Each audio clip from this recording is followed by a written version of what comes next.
자, 지금부터는 시집을 읽고 학생들이 시를 해석하는 것과 관련된 활동들을 하는데 학생들 한마디 한마디가 어떤 기준을 가지고 자신의 생각을 이야기하는지 거기에 기준을 맞춰서 여러분들이 읽어보아야 합니다. 자, 확인 한번 해보겠습니다. 시집을 읽고 어떤 느낌이 들었어. 자신의 느낌을 이야기하는 거예요. 그런데 막 이야기하는 것이 아니라 어떠한 기준적인 요소를 가지고 이야기한다고요. 보겠습니다. 하연, 시집의 제목은 강한 느낌이 들었는데 시는 차분하게 이야기를 들려주는 것처럼 부드러웠어 라고 이야기를 합니다. 자, 그러면 하연이가 시집을 읽고 자신의 느낌을 이야기하는데 무엇을 기준으로 했을까요? 여기를 보세요. 차분하게 이야기를 들려주는 것 같다고요. 시 전체적인 분위기를 고려해서 감상을 이야기하고 있다고요. 다시요. 무엇요? 시 전반적 분위기요. 시를 읽었을 때 전체적으로 느껴지는 분위기를 고려해서 감상을 얘기하고 있습니다. 자, 그 다음 두 번째 볼게요. 민규, 자연을 노래하면서도 상징적인 의미를 담고 있는 듯 했어. 자, 그러면 민규는 무엇을 고려해서 느낌을 이야기했어요? 여기에 포인트가 있죠. 시에서 사용된 여러 가지 시어들이 있을 거잖아요. 그런데 민규가 읽었을 때 그 시어들이 뭔가 상징하는 바가 있다고요. 겉으로 드러나는 의미 위에. 즉, 시어의 상징적 의미를 고려해서 자신의 느낌을 이야기하고 있습니다. 자, 그 다음 하은 보겠습니다. 우리 역사의 아픔을 구체적으로 드러나고 있다고 생각해. 자, 하은이는 여기가 포인트가 되는 거예요. 역사의 아픔. 즉, 하은이는 어떤 감상을 했느냐 하면 작품에 반영된 들어있는 이런 뜻이에요. 반영된 현실을 기준으로 자신의 느낌을 이야기하고 있다. 자, 그 다음 마지막이요. 상준이, 난 한이 서린 감정이 느껴졌어. 우리 모두 다양한 것을 느꼈구나. 상준이는 여기가 포인트예요. 한이 서린 감정. 한이 뭐예요? 심리적인 고통이라는 거거든요. 누구의 한요? 시 속에서 말하는 화자의 한 이렇게 해석하시면 돼요. 자, 그러면 상준이는 무엇을 기준으로요? 시를 읽었을 때 화자의 정서요. 화자가 말하는 것에서 느껴지는 화자의 감정 혹은 느낌을 기준으로 자신의 느낌을 이야기하고 있습니다. 빠르게 정리할게요. 하연이는 뭘 고려했어요? 시 전반적인 분위기. 민규는요, 시어의 상징적인 의미. 하은이는 작품에 반영된 현실. 상주이는 화자에서 느껴지는 정서. 이것들을 고려해서 시집에서 느껴지는 느낌을 이야기하고 있습니다. 됐나요? 우리가 해석해 볼 모둠의 대표시로 어떤 작품을 고를까? 자, 전반적인 느낌을 고려해서 한 편을 고르자라는 거죠. 그러면 학생들이 시를 선택할 때 또 어떤 기준으로 시를 선택하는지 한번 보시기 바랍니다. 자, 하은이가 나는 껍데기는 가라 라는 시를 추천해. 그 이유가 껍데기와 알맹이가 상징하는 것이 무엇인지 함께 이야기해 보고 싶어. 하은이가 이 시를 추천하는 이유는 이 시를 읽었을 때 시에 사용된 껍데기, 알맹이라는 시어가 있었다라는 거죠. 이 시어가 상징하는 의미가 너무 궁금한 거예요. 그래서 선택하자고요. 고려점은 무엇이 되는 겁니까? 시어의 상징적 의미. 이것을 고려해서 시를 선택하고 있습니다. 그 다음 상준이 껍데기는 가라는 4월 동학역, 아사달, 아사녀 등의 시어로 미루어 보아 역사적 배경을 먼저 알아야 시를 이해할 수 있을 것 같아. 그러면 이거를 고려해서 선택한다? 아니에요. 페이크예요. 뒤를 보세요. 쉽고 부드럽게 읽히는 봄은 어때? 이렇게 됐어요. 자, 상준이가 선택하는 방법을 보세요. 4월 4.19 혁명 우리 이미 했죠? 동학년 뭐예요? 동학농민운동요. 이런 단어들 보니까 뭘 공부해야 될 것 같아요? 역사적 배경. 여러분들 국사잖아요. 힘들죠? 자, 여기서 말하는 것은 무엇이냐면 반영된 현실이에요. 반영된 현실을 고려해서 시를 선택하면 이 역사를 공부해야 해. 그래서 난 싫어. 이런 거예요. 여러분들 감정하고 똑같은 거예요. 국어 공부하는데 왜 역사를 공부해야 돼? 그런 거예요. 그래서 얘가 선택한 이유는 이거예요. 쉽고 부드럽게 읽히는 고려한 건 뭐요? 낭독성요. 낭독성을 고려해서 우리 봄하자라는 거예요. 날로 먹겠다라는 거죠. 자, 그다음 계속해서 보겠습니다. 하연, 나는 산의 언덕에가 좋았어. 이걸 선택하자는 거죠. 그 이유 보겠습니다. 시를 읽으니 얼마 전에 전학 간 친구 지우가 떠올라서 시를 더 생생하게 감상할 수 있었거든 되어 있습니다. 이 시를 추천한 이유는 이것 때문이라고요. 뭐요? 친구가 떠올랐다고요. 즉, 개인적인 경험을 관련시켜서 이 시를 읽어봤더니 너무 좋았다는 거죠. 그래서 얘 선택하자라는 겁니다. 이해됐나요? 자, 그 다음 민규요. 나는 희망적인 시가 좋아. 보문에서 희망이 꼭 이루어질 것이라는 의지가 느껴졌어 라는 거예요. 그러면 민규가 시를 선택한 이유는 뭐예요? 시 자체의 내용이라고요. 시의 내용요. 자, 그런데 여기서 느껴지는 의지는 누구의 의지일까요? 시 속에서 말하는 화자의 의지가 되는 거죠. 좀 더 시의 내용을 구체화시키면 화자의 정서, 시의 내용 중에서도 화자의 정서를 고려해서 이 시를 한번 읽어보고 싶어 라는 거죠. 자, 하은, 그래, 난 보문도 좋았어. 상준, 좋아. 그럼 추천받은 보문을 우리 모둠 대표 시로 정하자. 먼저 시의 내용을 정리해볼까? 라고 이야기를 마치고 있어요. 시의 내용은 우리 이미 정리를 해 놓았습니다. 자, 지금부터는 학생들이 시를 선택했잖아요. 이 시를 선택해서 그 다음부터 뭐예요? 어떠한 근거를 들어가면서 나름의 근거를 들어가면서 시를 해석하는 거거든요. 그러면 이들의 대화에서 여러분들이 파악해야 될 게 뭐냐면 시 해석을 한 부분은 무엇이며 그 시 해석을 위한 제시된 근거는 무엇인지 판단해야 돼요. 찾아야 한다고요. 생각보다 많이 헷갈립니다. 한번 확인하겠습니다. 근거 들어 시 해석하기. 하연이가 이 시는 겨울에서 봄으로 계절 변화를 노래한 작품이야 라고 했어요. 자, 이게 바로 무엇이 되냐면 시 해석이에요. 시 해석 첫 번째가 되는 거예요. 그러니까 딱 얘가 봤을 때 겨울에서 봄으로 계절 변화를 노래한 작품이라고 시를 해석했어요. 지금부터 뭐 나와야 돼요? 이렇게 해석한 근거를 찾는 거예요. 어떤 근거를 제시했는지 보겠습니다. 춥고 긴 겨울이 끝나지 않을 것 같아도 시간이 지나면 따뜻한 봄이 오잖아까지요. 자, 이게 바로 해석의 근거가 돼요. 얘가 말하는 건 뭐예요? 겨울이 지나면요. 겨울 속엔 되게 춥잖아요. 좀 있으면 겨울 오겠죠? 근데 사람들이 이 겨울 언제 갈까 하는데 어느새 봄이 와 있다고요. 즉 자연의 순환 원리라고 하거든요.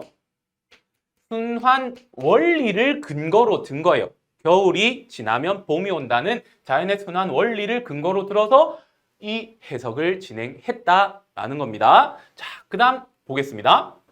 겨울은 매운 눈보라와 미움의 세부치들이라는 차갑고 딱딱한 느낌을 주는 단어로 표현하고 봄은 너그럽고 빛나고 움트는 것이라는 따뜻하고 부드러운 느낌을 주는 단어로 표현하면서 계절의 변화를 명확하게 대비해 보여주고 있어. 자, 제가 여기서만 밑줄을 긋는 이유는 바로 이 부분이 시 해석이라고요. 그러니까 하연이는 이 시를 두 가지로 해석하고 있어요. 계절 변화로 읽어냈고 그 계절 변화가 대비되어서 보여주고 있다는 해석을 했어요. 자, 해석 찾았으니까 근거를 찾아야죠. 근거는 이 앞에는 해석 주고 근거 줬어요. 얘는 반대예요. 근거가 먼저 앞에 있고요. 여기서부터 여기까지가 근거예요.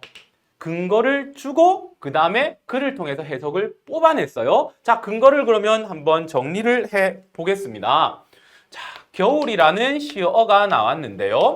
겨울은 매운 눈보라, 매운 눈보라, 그 다음에 미움의 세부치, 미움의 세부치, 이런 단어들을 썼어요. 이런 단어들을 쓰니까 어떤 느낌이 들었다고요? 차갑고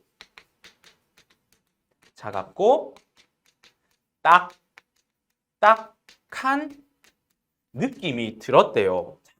그런데 봄이라는 시어는요, 어떤 느낌이 들었냐? 너그럽고 빛나고 그 다음 움트는 것이라고 표현했어요.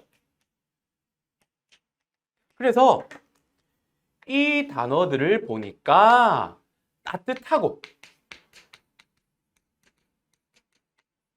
그 다음 부드러운 느낌이 들었대요. 부드러운 느낌요. 그러니까 겨울과 봄이라는 시어가 주는 느낌은 완전히 대조 혹은 대비, 똑같은 말이에요. 대비되고 있다라고 이렇게 시 해석하고 있다라는 겁니다. 시 해석과 근거들을 명확하게 구분해서 이해하시는 것이 굉장히 중요합니다. 자, 그 다음요.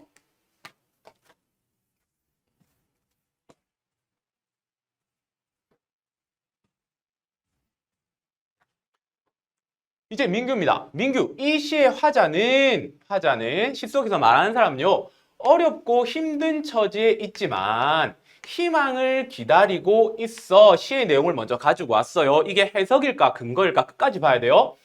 지금은 미움의 쇠붙이들이 강산을 덮은 겨울이지만 이제 올 너그러운 봄은 미움의 쇠붙이들을 녹여버릴 것이라고 기대하잖아는, 여기서부터 여기까지는 해석일까요? 내용일까요? 이 시의 내용이라고요. 그러면 근거겠구나 판단하시면 돼요. 그러면 실제 해석은요, 겨울과 같은 절망적인 상황에서 봄과 같은 희망을 노래한 거야. 이것이 바로 시 해석되는 거죠. 민규의 시 해석은 이거예요. 그러면 이것이 뭐가 되는 거예요? 근거예요. 근거. 근거를 한번 정리해 보겠습니다. 자, 이 해석을 하기 위해서 민규가 든 근거는 화자가 시 속에서 말하는 사람이요, 어렵고 힘든 처지요. 이렇게 있어요. 늘 힘들어요. 그런데 이 처지 속에서도 무엇을 기다리고 있다고요? 희망을 기다리고 있다는 내용을 가져갔어요. 그리고 이 내용을 좀 더 구체화하고 있는 근거들도 들어요. 어렵고 힘든 처지의 화자를 드러내는 거 뭐요? 겨울이라는 시어요. 겨울. 이 겨울을 뜻하는 것들이 미움의 쇠붙이. 그 다음 이 미움의 쇠붙이들이 강산을 어떻게 하고 있다고요? 덮고 있다고요. 이것이 겨울의 모습이에요. 겨울의 모습. 그런데 이제 뭐 나와야 돼요? 희망이 나와야 되잖아요. 희망을 어떻게 표현했느냐? 봄이라는 계절이 미움의 쇠붙이를 어떻게 할 것이다? 녹여버릴 것이다. 녹여버릴 것이다. 라는 내용이 있었어요. 이게 희망을 노래한다고요. 그래서 화자의 이 내용을 근거로 해서 이 시는 겨울과 같은 절망적인 상황에서 봄과 같은 희망을 노래한 거야 라고 민규가 해석하고 있다라는 겁니다. 다시 한 번 더 해석과 그 해석에 대한 근거 명확하게 구분하셔야 됩니다. 자, 지금의 설명은 뭐냐면 학생들의 해석이 다 다르잖아요. 왜 해석이 달라지는지 그 이유에 대해서 두 학생의 대화를 통해서 보여줍니다. 학생들이 대체 어떤 기준으로 해석을 했기에 이렇게 달라지는지 여러분들 체크해 보시기 바랍니다. 확인합니다. 같은 시를 읽은 하은이와 상준이의 해석이 다른 까닭을 생각해 봅시다. 자, 하은이, 이 시를 읽으니 봄의 풍경이 떠올랐어. 이렇게 됐네요. 지난 봄에 가로수에 싹이 돋아나는 모습을 봤는데 참 예뻤거든. 빛나는 봄 햇살과 파릇파릇한 새싹의 모습이 떠오르지 않니? 이렇게 됐어요. 자, 그러면 여기를 보세요. 무엇에 대해서 이야기하고 있어요? 자신의 경험요. 경험. 즉, 하은이는 이 시를 자신의 경험, 개인적인 경험과 관련시켜서 해석을 한 거예요. 그래서 이렇게 느끼고 이렇게 해석을 했다라는 거예요.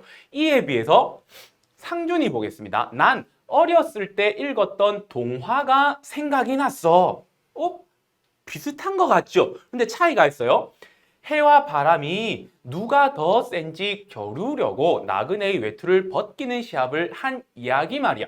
강한 바람보다 따뜻한 햇볕이 더 힘이 있다는 걸 이 시도 말하고 있는데 라고 했어요. 선생님 비슷한 것 같아요. 근데 분명히 차이가 있어요. 자, 여기 하은이는 자기가 직접 겪었던 개인적인 경험을 관련시켜서 해석했고요. 이 아이는요, 자신이 읽었던 이미 알고 있던 내용이라고 하는 거예요. 그게 바로 무엇이냐면 배경 지식이에요. 배경 지식. 이 배경 지식으로 인해서 무엇이 생겼느냐? 지식이 생긴 거예요. 즉, 독자의 인식 수준이라고 아마 교과서에서 나타낼 거거든요. 즉, 자기가 가지고 있는 배경 지식에 따라 독자의 알매 수준이 다르다고요. 즉, 지가 아는 수준에서 어떻게 했다?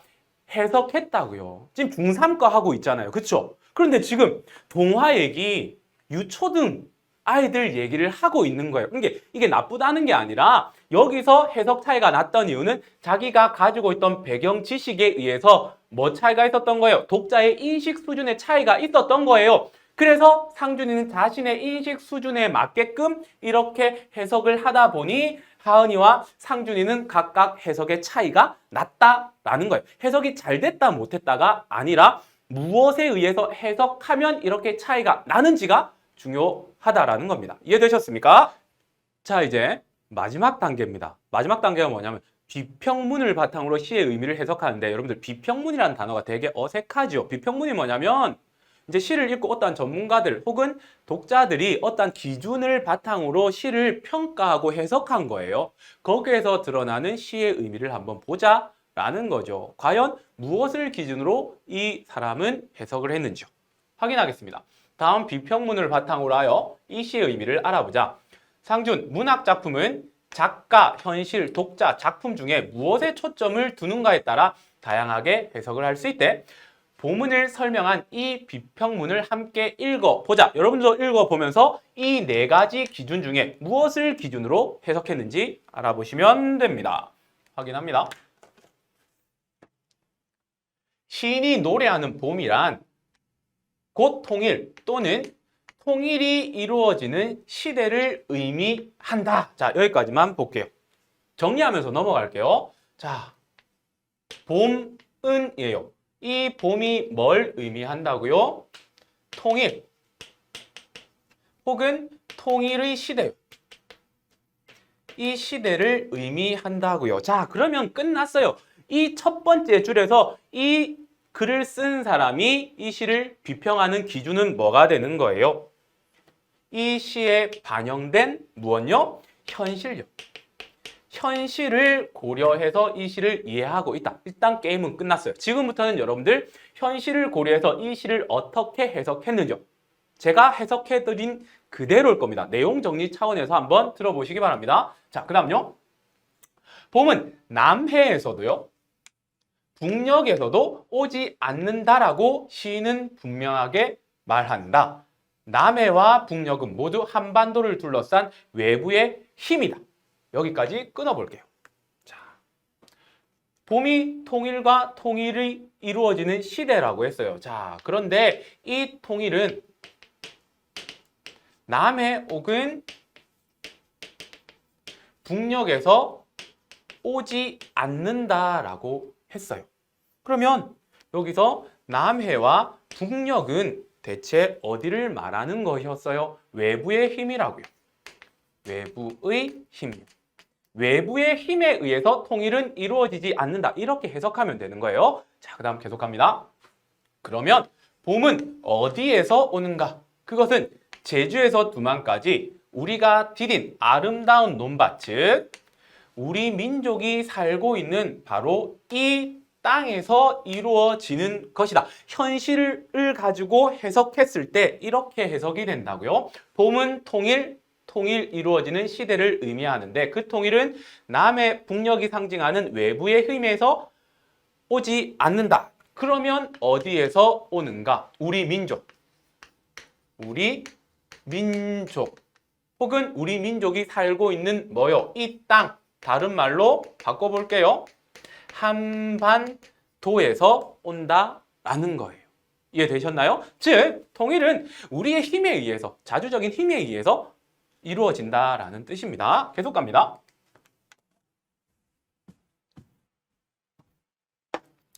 3년에서 시인은 그 필연성을 노래한다. 필연성이 뭐예요? 반드시 그렇게 이루어진다라는 거예요. 우리의 힘에 의해서 통일이 될 것이다 라는 그 필연성을 설명하는 겁니다. 보겠습니다. 분단된 민족으로서 우리가 겪고 있는 괴로움, 겨울은 어디에서부터 온 것인가? 그는 바다와 대륙 밖에서 온 것으로 생각한다. 조금만 더 갑니다. 분단은요. 겨울이나 분단이나 똑같은 의미로 우리 해석했었죠. 우리가 원해서가 아니라 한반도를 둘러싼 국제 정치의 상황, 즉 세계 2차 대전이 끝나면서 한반도에 들어온 미국과 소련 사이의 대립에 따른 결과였다고. 자, 다시요. 통일은 남의 북녘, 즉 외부의 힘에 의해서 오지 않는다. 이 외부의 힘이 조금 더 구체화되었죠.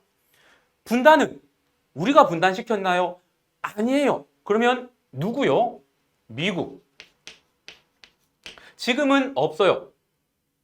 지금은 러시아죠. 예전에는 소련이었어요. 소련. 미국과 소련, 전에가 싸우다가 우리나라가 갈라진 거예요. 근데 이 얘네들에 의해서 분단이 됐는데 얘네들에 의해서 통일이 올까요? 안 된다의 한 표요. 자, 그 다음 계속 갑니다. 그러니 이제 봄을 그 밖으로부터 바란다는 거. 그 밖이 어디예요? 얘네들요. 미국과 소련. 지금은 러시아. 이렇게 되는 거죠. 어리석은 이를 따름이다. 이렇게 되는 거죠. 이 작가가, 이 비평문을 쓴 작가가 신의 생각을 읽었을 때 무엇을 기준으로? 현실을 기준으로 읽었을 때 우리 통일 안 돼요. 얘네들 때문에 안 된다는 거예요. 이제 올 봄은, 그래도 올 봄이라고 표현했어요. 통일은 온다라고 생각하고 있는 거예요. 무엇으로 인해서? 삼천리 마을마다 우리들 가슴 속에서 움터야만, 우리들 가슴, 누구에 의해서요? 우리에 의해서 통일이 이루어져야지 된다라는 거예요. 민족 분단에 의한 고통은 바로 그 고통을 겪는 사람들 스스로의 힘에 의해서만 풀릴 수 있기 때문이라고요. 자, 다시 정리합니다. 외부의 힘, 미국, 소련에 의해서 오지 않는다. 우리 민족, 이 땅, 한반도. 다시 똑같은 말을 하고 있는 거죠. 우리 가슴, 우리들 가슴 속에서 움튼다고요. 이때 우리들이 누군데요? 분단으로 인해 고통을 겪는 우리들 말인 거죠. 느껴봐야 아는 거예요. 그래야지 갈라진 고통을 느껴봐야지 아, 이거 합쳐야 되는구나 라고 생각하게 된다는 겁니다. 자, 마지막입니다. 시인은 찾아올 통일의 미래를 마지막 년에서 그린다. 어떻게 그리는지 한번 보겠습니다. 우리의 강토를 덮고 있는 것은 미움의 세부치들, 즉 증오와 불신으로 가득 찬 군사적 대립과 긴장이다. 이거는 여기다 정리를 해볼게요. 자, 겨울, 분단요. 이것 미움의 세부치. 이렇게 연결이 되는 거예요. 그런데 이 미움의 세부치들이 상징하는 거는 뭐요? 군사적 대립과 긴장을 상징한다라는 거예요. 우리 모두의 마음속에서 싹트고 훈훈하게 자라는 봄은 마침내 이 세부치들을 모두 녹여버리고 아름다운 세계를 새롭게 열 것이다. 이때 새롭게 열리는 세상이 뭐예요? 합쳐진 세상, 통일의 세상이라는 거예요. 이 작품은 한편의 시이면서 오늘날 시의 사용에 관한 예언적 진단이기도 하다. 자, 마지막으로 정리하겠습니다. 겨울, 즉 미움의 쇠붙이가 덮고 있는 이 겨울은 군사적 대립과 긴장을 의미해요. 자, 그런데 이 군사적 대립과 긴장은 봄, 마침내 올 이 봄이 어떻게 한다고요? 쇠붙이를 녹여버린다고요. 쇠붙이를 녹여버린다는 말이 바로 뭐가 되는 거예요? 통일이 된다라는 거죠. 그런데 통일이 된 게 아니라 그렇게 될 것이라고요. 그래서 마지막 이 부분, 쇠붙이를 녹여버릴 것이다 라고 쓴 이 시는요, 바로 예언적 진단. 예언이 뭐예요? 앞으로 일어날 일이라고요. 그러니까 이 비평문에서 이 비평문을 쓴 사람은 시를 통해서 이 작가는 예언적인 어떠한 진단을 하고 있다. 하지만 그 예언은 반드시 올 거라고 인식하고 있다라고 비평문이라는 글을 쓰고 있는 겁니다. 여러분들 이해되셨습니까? 자, 이 단원 전체가 시집 읽고 해석하기인데 시집 고르는 것부터 해석하고 비평문 읽기까지 전 과정이 실려 있습니다. 중학교 3학년 수준에서 상당히 하기 어려운 과정인데 여러분들 처음부터 이 영상 끝까지 한번 단계별로 한번 보시면 어느 정도 이해는 되실 것이라고 생각합니다. 여러분들 고생하셨습니다.